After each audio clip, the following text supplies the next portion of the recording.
లేదాయన పిలుపు గనక చనిపోతే తన తరువాత కొడుకులు లేరు కదా, నా కొడుకులు లేనందుకు నా సేవ ఆగిపోయింది అని అనుకునే పరిస్థితి లేదు. పిలుపు ఇంట్లో పిలుపు చనిపోతే పిలుపు దేవుని కొరకు చేసిన సేవ ఆగిపోకుండా పిలుపు స్థానాన్ని తీసుకుని మేమున్నాము నాన్న నీ వెనకాల, మేము నువ్వు విడిచిపెట్టిన పనిని మేము చేస్తామని నలుగురు కూతుళ్ళు అతని వెనక నిలబడ్డారనంటే ద బెస్ట్ ఫాదర్ అనడానికి ఇంతకు మించిన ఆనవాళ్ళు ఏమీ లేదు దేవుని దృష్టిలో.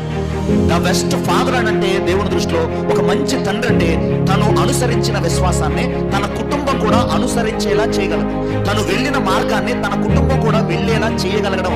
అదే ఒక మంచి తండ్రి యొక్క నైజం, లేదా అదే మంచి తండ్రి యొక్క మాదిరి. ఈరోజు చాలా మంది బెస్ట్ ఫాదర్ అన్నారు. బెస్ట్ ఫాదర్ అని అంటే ఉద్యోగం ఇప్పించడం, బెస్ట్ ఫాదర్ అని అంటే వాళ్ళని ఫైనాన్షియల్ గా సెటిల్ చేయడం, అది మాత్రమే కాదు.